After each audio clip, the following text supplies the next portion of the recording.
Yogyakarta. Daerah Istimewa Yogyakarta atau biasa disingkat dengan DIY adalah salah satu daerah otonom setingkat provinsi yang ada di Indonesia. Provinsi ini beribu kota di Yogyakarta. Dari nama daerah ini yaitu Daerah Istimewa Yogyakarta, sekaligus statusnya sebagai daerah istimewa. Status sebagai sesudah proklamasi kemerdekaan Republik Indonesia menurut Babad Giyanti Yogyakarta atau Ngayogyakarta adalah nama yang diberikan Pakubuwono II sebagai pengganti nama Pasanggrahan Gartitawati. Hai semuanya, perkenalkan nama saya Fadila Putri Kusuma dari Prodi Perjalanan Wisata Universitas Negeri Jakarta kelas A dengan NIM 14095210005. Di sini saya akan menjelaskan sedikit sejarah tentang Taman Sari dan 7 unsur kebudayaan Yogyakarta. Taman Sari yang berarti taman yang indah. Pada mulanya merupakan sebuah taman atau kebun istana Keraton Yogyakarta. Kompleks ini dibangun secara bertahap pada masa Sri Sultan Hamengkubuwono I. Pembangunan dimulai pada tahun 1758 Masehi. Ditandai oleh Candra Sengkala Caturnaga Rasa Tunggal yang menunjuk tahun 1684 Jawa. Sangkalan yang dapat diartikan sebagai tempat naga satu rasa. Ini dapat ditemukan di Gapura Panggung. Bagian-bagian penting dari kompleks bangunan diselesaikan pada tahun 1768 Masehi. Ditandai Candra Sangkala Lajaring Sekar Sinesepeksi yang menunjuk pada tahun 1691 Jawa. Sengkalan yang berarti kuntum bunga dihisap burung. Ini dapat ditemukan di Gapura Agung dan ornamen beberapa dinding bangunan. Taman Sari memiliki luas lebih dari 10 hektar dengan 57 bangunan di dalamnya. Bangunan-bangunan tersebut berbentuk gedung, kolam pemandian, jembatan gantung, kanal air, danau buatan, pulau buatan, masjid, dan lorong bawah tanah. Taman ini dijuluki Water Castle karena kolam-kolam dan unsur air yang mengelilinginya. Disebut juga sebagai The Fragrant Garden karena pohon-pohon dan bunga-bunga yang harum ditanam di kebun sekitar bangunan. Desain Taman Sari didasarkan pada gagasan dari Sri Sultan Hamengkubuwono I. Adapun gambar teknisinya dikerjakan oleh seorang berkebangsaan Portugis yang diduga datang dari wilayah Goa, Sulawesi. Arsitek dari Portugis ini dikenal sebagai Demang Tegis, nama yang kemungkinan besar bersumber dari kebangsaannya. Adapun pimpinan proyek pembangunan Taman Sari dipegang oleh Tumenggung Mangkunepuro yang kemudian digantikan oleh Pangeran Notokusumo. Taman Sari sendiri didirikan di atas sebuah umbul atau mata air yang dikenal juga dengan nama Umbul Pecatokan. Di kompleks Taman Sari terdapat 2 buah danau buatan, disebut sebagai segaran. Kata segaran berasal dari kata segara yang berarti lautan. Satu berada di sisi timur dengan pulau buatan di tengahnya yang bernama Pulau Gedong, dan satunya lagi berada di sisi barat dengan pulau buatan di tengahnya yang bernama Pulau Kenangan. Kedua segaran ini dihubungkan dengan sebuah kanal yang memotong lorong penghubung pelataran Magangan dan pelataran Kamadukun Kidul. Kebun berisi aneka tanaman buah tumbuhan rimbun mengapit kanal tersebut. Selain difungsikan sebagai tempat rekreasi, nampaknya Taman Sari juga memiliki fungsi pertahanan dan religi. Fungsi pertahanan tampak pada tembok keliling yang tebal dan tinggi, gerbang yang dilengkapi tempat penjagaan, dan bastion atau tulak bala sebagai tempat menaruh persenjataan. Selain itu, terdapat beberapa urung-urung atau jalan bawah tanah yang menghubungkan satu tempat ke tempat lain. Juga posisi bangunan Pulau Kenanga yang tinggi diduga difungsikan sebagai tempat peninjauan apabila musuh datang. Fungsi religi ditunjukkan dari adanya bangunan sumur, gumuling, dan pulau penembung. Sumur gumuling yang berbentuk melingkar difungsikan sebagai masjid, sedangkan pulau penembung digunakan oleh sultan sebagai tempat untuk bermeditasi. Kedua bangunan ini berada di tengah kolam Segaran. 7 unsur kebudayaan Yogyakarta. Yang pertama, ada sistem bahasa.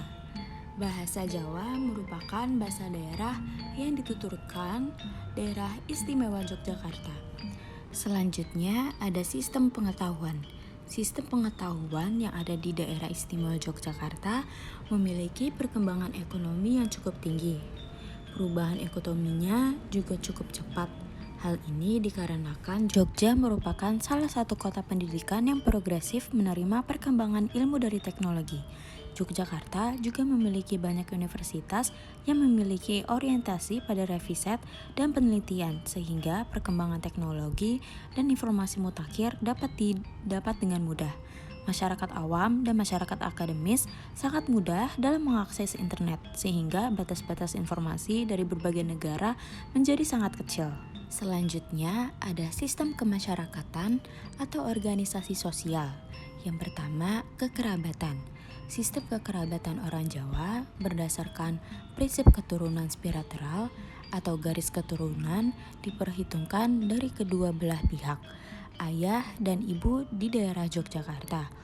Untuk berkerabat disebut ahli waris atau sistem roh yang terdiri dari 6-7 generasi. Yang kedua, perkawinan. Pada zaman dahulu, sistem perkawinan biasanya menggunakan darah keturunan. Biasanya para raja-raja Salam suatu kerajaan yang memerintah daerah istimewa Yogyakarta melakukan pernikahan berdasarkan keturunan ningrat. Namun, hal itu tidak mengartikan akan adanya sebuah kasta atau tingkat derajat sosial di dalamnya.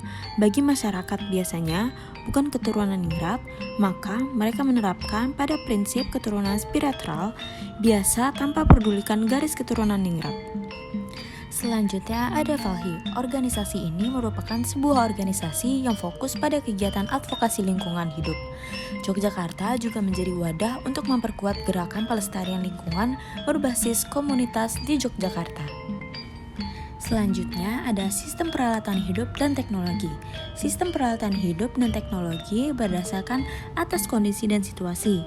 Teknologi yang belum sepenuhnya dikatakan modern di bidang mata pencaharian itu masih saja menggunakan bajak, cangkul, ani-ani, penyemprotan hama yang sederhana, pola tanam yang tidak berubah, peternakan sebagai usaha menambah nilai ekonomi tampaknya diusahakan dengan baik. Hal itu bisa dilakukan dengan baik karena di Yogyakarta bukan merupakan masyarakat berpindah tempat. Kehidupan seperti ini akan menggunakan pertanian dan peternakan dikembangkan secara intensif. Dalam tempologi pertanian di sana tidak menggunakan mesin dalam mengolah tanah dan menuangi padi. Hal tersebut ada kaitannya dengan kondisi lingkungan dan pertimbangan tenaga kerjaan. Selanjutnya ada sistem mata pencaharian hidup. Sistem mata pencaharian di Yogyakarta sebagian besar pencaharian atau perekonomian di Jogja disokong dengan hasil cocok tanam, berdagang, kerajinan perak, kerajinan wayang kulit, kerajinan anyaman, dan wisata. Namun ada juga sebagian warga yang hidup dari ekspansi dunia pendidikan, seperti rumah kos buat mahasiswa. Merupakan pemandangan yang biasa ketika Anda sampai di stasiun Yogyakarta atau di halte khusus tempat pemberhentian bus-bus pariwisata. Anda akan disambut oleh banyak tukang becak. Mereka akan mengantarkan Anda ke tempat tujuan mana saja yang layak untuk Anda nikmati seperti toko baju, toko bakpia, mall, atau sekedar membeli cindera mata. Selanjutnya ada sistem religi. Sistem religi masyarakat Provinsi Yogyakarta memiliki sistem religi kepada agama dan kepercayaannya yang bersifat animisme dan dinamisme. Contohnya, di Yogyakarta terdapat ritual yang dinamakan sekaten, masangen, maulid, dan lain-lain. Selanjutnya, ada banyak kesenian tradisional Yogyakarta. Beberapa kesenian tradisional salah satunya adalah wayang. Dalam bentuk yang asli merupakan kreasi budaya-budaya orang Jawa yang berisi berbagai aspek kebudayaan Jawa. Pertunjukan wayang itu menggambarkan jiwa kepahlawan para nenek moyang yang akan ada di dalam mitologi tersebut. Orang Jawa sangat gemar sekali menonton wayang karena ceritanya berisi pelajaran hidup yang sangat berguna yang dapat dijadikan pedoman dan tuntunan dalam menjalani hidup di masyarakat berdasarkan cerita dan penyajian. Kira-kira ada 40 jenis wayang yang ada di Indonesia. Di antaranya ada wayang baber, wayang klintik, wayang kulit, wayang krucil, dan lain-lain. Pementasan wayang selalu diiringi dengan musik, salah satunya yaitu musik gamelan. Yang pertama ada wayang kulit. Biasanya terbuat dari kulit kerbau atau kulit lembu yang kini telah menjadi warisan budaya nasional dan sudah sangat terkenal di dunia, sehingga banyak orang asing yang dapat mempelajari seni wayang pertunjukan wayang kulit. Sampai saat ini tetap digemari sebagai tontonan yang menarik, biasanya disajikan saat malam suntuk. Yang kedua ada wayang wong, berarti wayang yang diperankan oleh manusia. Ceritanya juga hampir sama dengan cerita wayang kulit, namun dalangnya disami sebagai pinata cerita, tapi juga sekaligus sebagai sutradara panggung. Selanjutnya ada wayang klitik. Wayang ini terbuat dari kayu papan dan nama ini berasal dari klitik-klitik suatu dimainkan. Dan biasanya ceritanya adalah damar bulan. Selanjutnya ada kesenian lengen mandrawanara. Lengen mandrawanara yang merupakan kombinasi antara berbagai jenis tarian drama dan irama gamelan adalah salah satu bentuk kesenian tradisional Yogyakarta. Karakteristik tarian ini adalah para penarinya berdiri dengan lutut atau jingkeng sambil berdialog dan bernyanyi. Selanjutnya ada kesenian ketoprak. Kesenian ketoprak adalah kesenian tradisional yang penyajiannya dalam bahasa Jawa. Ceritanya bermacam-macam, berisi dialog tentang sejarah sampai cerita fantasi, serta biasanya selalu didahului dengan kembang Jawa. Kostum dan dandanannya menyesuaikan dengan adegan dan jalan ceritanya, serta selalu diiringi dengan gamelan. Selanjutnya ada karawitan musik gamelan. Karawitan musik gamelan tradisional ini yang dimainkan oleh sekelompok wiyaga dan diiringi dengan nyanyian dan warangguno. Wirasuara biasanya disebut wuyon, sedangkan kalau tanpa diiringi nyanyian dari waranggono. Selanjutnya ada jatilan, merupakan tarian yang penarinya menggunakan kuda pekepangan. Dilengkapi unsur medis, tarian ini digelar dengan iringan beberapa jenis gamelan seperti saron, gendang, dan gong.